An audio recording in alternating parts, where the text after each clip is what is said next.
Welcome back to my channel!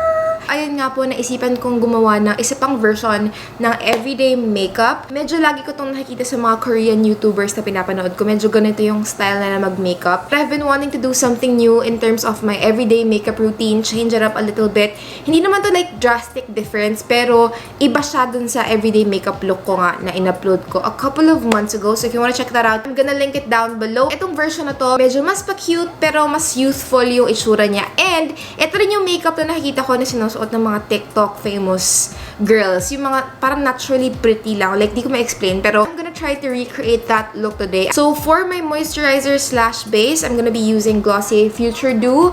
This is an oil serum hybrid. This is really nice. I'm gonna use about that much. I don't really know how to describe it. Pero, yun nga, para siyang serum na nakaka-moisturize din. Amoy gamot nga siya eh. Hindi naman yung parang ang baho na ng amoy niya. Pero medyo may pagka-medicinal yung scent niya. And then that instantly will give us that glowy base. Okay, my skin looked incredibly dewy after that. Now I'm gonna be moving on to my foundation. And I just wanted to like spot target my blemishes today. So I'm gonna be using Revlon COLORSTAY Lifeproof 24-hour foundation stick. Actually, gusto ko to. Kasi ang bilis lang niya i-apply. So, ang ginagawa ko dito, parang ginagawa ko siyang spot concealer. Like, don't mind this mark by the way kasi medyo kakagising ko lang. Ginagawa ko lang siyang pang target ba. Kalala may mga redness ako, dun ko lang siya ina-apply. So, parang foundation concealer na rin to sa akin.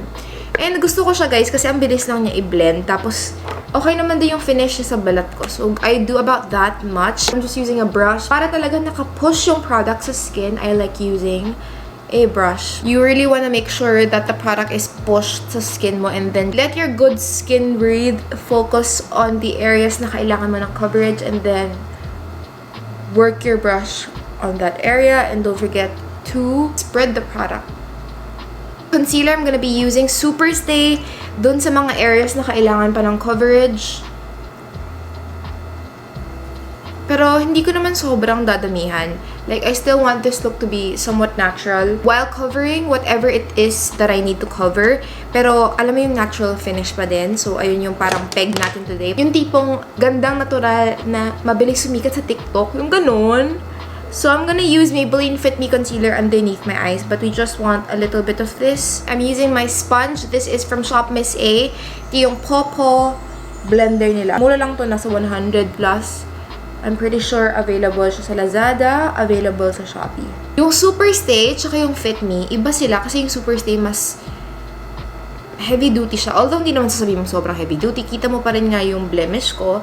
It's not the most full coverage concealer I've tried, but comparing it to the Maybelline Fit Me, mas pangpakak nga talaga siya. Pero for me, mas full coverage pa rin yung L'Oreal. So ngayon, meron pa rin ako nakikitang spots, konti na lang naman, na kailangan pa ng spot concealing. So, I'm gonna use the Saem mineralizing camouflage balm with a brush like this, and I'm just spot concealing.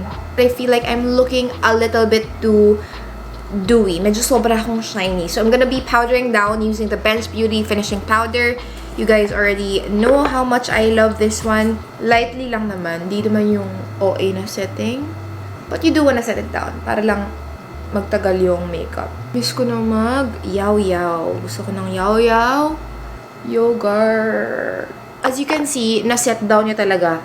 And na-blur niya rin yung mga pores ko. Maganda talaga tong powder na to, guys. So, this is my natural brow shape. I actually shaved it. Pero gusto ko talaga na sobrang magmukha siyang straight for this makeup look. So, I'm just gonna quickly fill it in, but make it a little bit more straight like so.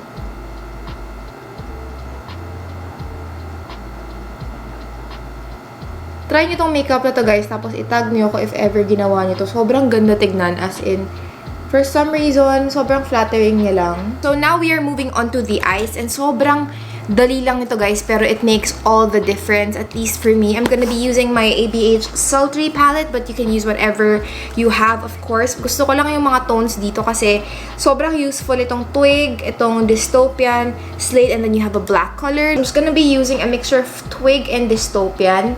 Kasi gusto ko ng shade na somewhere in between. Ayoko naman ng sobrang dark. Ayoko din ng sobrang light. And then I'm just gonna trace. It's all about defining lang. And I'm defining the outer edges only. Don't define the inner. You really don't need that. If you want, I mean, you can. Pero ako kasi, I'm not gifted with a lot of lid space. Sabi ko nga. So, I just want to define the outer corner. Alam ba yung ginagawa ko? Teka lang, balikan ko nga lang muna yung picture ko. Practice ko to, guys. Practice ko to. And gusto ko yung itsura niya, di ba? Ang ganda. I'm doing the same on the other eye. Again, you just really want to define. Also doing the same thing on my lower lash line. As close to the lower lash line. I'm not using a black, I'm just using like a brown. Defining the edges of my eye.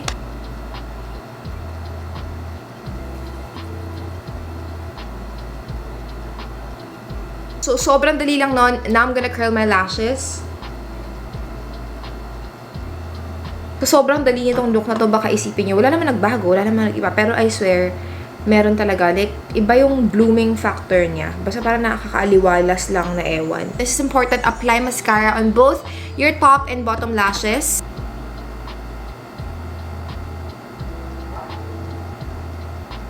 You wanna fan it outwards. Like so, para ipalabas mo, ipaganon mo yung lashes mo. Ang ginamit ko palang mascara is my Maybelline Snapcara. Ito yung first layer natin ng mascara, hindi pa ito yung finished look. Mabilis kasi itong matanggal. Like water lang pwede na. So gusto ko muna itong ilagay, first layer. So for contour, I'm gonna be using the BBIA Last Blush 4XL in Peanut Blossom. This is my contour shade. I love this. Hindi ako magsa-side view for now. I'm gonna actually look straight. Gonna get the contour and look straight and then look where you wanna contour. So, dito mo malalaman kung saan mo kailangan pa ng shading. Ganito yung mga Koreano mag-contour. Like, head-on sila and then nagbabawa sila. Which makes sense kasi para alam mo talaga kung ano yung gusto mo pang bawasan sa face mo. So, that's what you shade. And this is a very natural contour. So, ano siya guys? Hindi sobrang halata, which I love. So, magbabawas tayo ng konti dito. And also here, for some reason, yung mukha ko hindi siya pantay. Like, mas malaki yung dito ko kesa yung dito ko. So, I have to take the necessary steps na subukan silang ipagpantay. So, as you can see, very natural pa rin siya. I don't wanna look gray, so I'm gonna add a bronzer. This is Essence Luminous Matte. I haven't used this in so long, pero hindi ko siya ma-declutter because this is such a good bronzer. And now we can do side view. And I'm just gonna add this all over my face for like a healthier bronzy look. So I'm just running this through my temples and then of course my jawline. Wala akong jawline. So now that the mascara has dried, I'm gonna curl my eyelashes again. Now this is a very important step for me. You don't have to do this, pero para sa akin it makes a difference just to make sure that, you know, your eyelashes are able to hold a curl and mas nagmumukha talagang wide awake yung mata. Now, I'm gonna apply my lengthening mascara, which is the Wet n Wild Megalength. And again, I'm just going to coat. Like, are you seeing that? This is with the Wet n Wild mascara. This is without. And, yeah, may difference talaga. Kahit itong Wet n Wild lang pwede na. Pero ako kasi gusto ko talaga mabilis na matanggal yung mascara ko. So, naglagay ako ng isang layer ng Snapcara kasi that was easy to remove.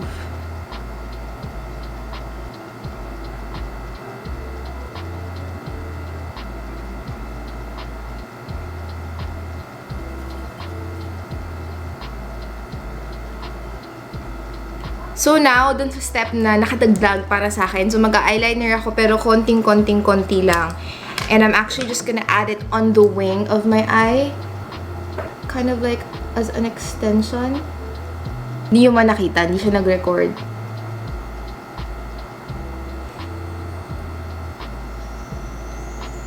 Ganyan. Para ka na nagkaroon na isa pang pilik mata. And then I'm doing the same.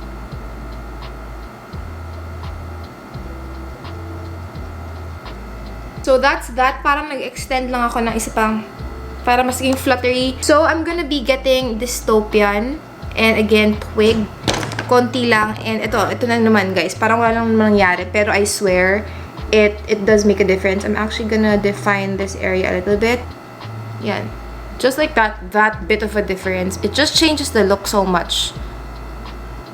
At least for me. So I'm just defining this area a little bit.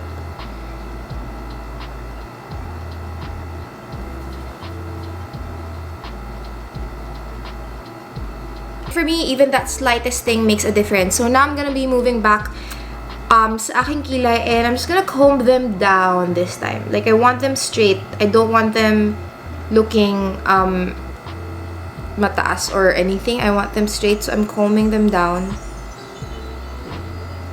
I'm gonna contour my nose lang. Just very lightly and naturally. And just like shape my nose.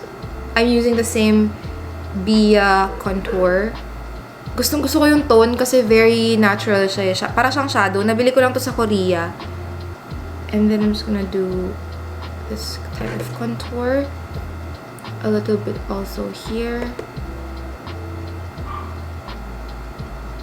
For blush, I'm gonna be using Happy Skin Nap Queen. And yeah, so I'm using this one. Very lightly lang naman. And then I'm also just gonna use my hands to like blend it out.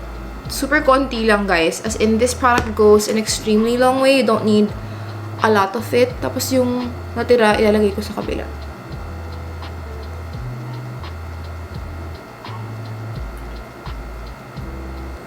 For highlighter, I'm gonna be using Colourpop Glazed Super Shock. And I'm just gonna be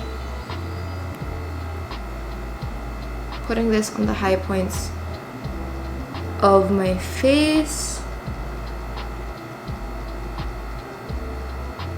It's really beautiful. Pero ewan ko lang kung available pa siya. Matagal na kasi ito sa akin. Pero just use whatever you have.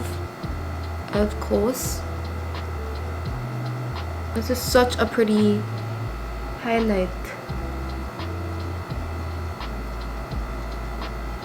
See, like it's very nice. I'm also gonna go a little bit underneath my eyes.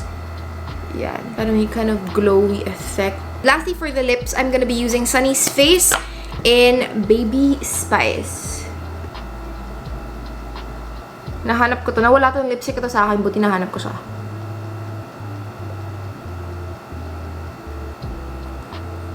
It's actually a good color dupe ng Charlotte Tilbury Pillow Talk.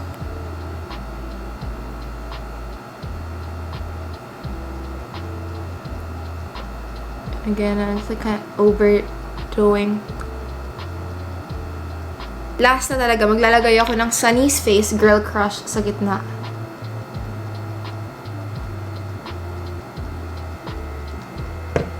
For that girlier vibe. Kasi gusto ko na medyo parang girly siya. So yeah, this is my version of a daily makeup look. Medyo Korean style siya, guys. Pero hindi naman sobra. Pero I really like it, how soft it looks and how youthful it made me look. Ang ganda niya. Tapos ang ganda rin ng tones na ginamit ko. Very pink lang. But everything else, it was really soft. But the eyes are like much more defined. So I like it so much and I hope you do too. Don't worry if you're looking for other types of makeup tutorials. I'm gonna film yung isa ko pa, yung super intense liner na nag-iba yung itsura ko. Yes, I'm gonna be filming that very soon. But for today, I just wanted like a really simple, parang upgraded everyday makeup routine to show you guys. Pero yes, thank you so much for watching. Of course, comment down below what you want to see next on my channel and I'll be seeing you guys on my next video. Bye!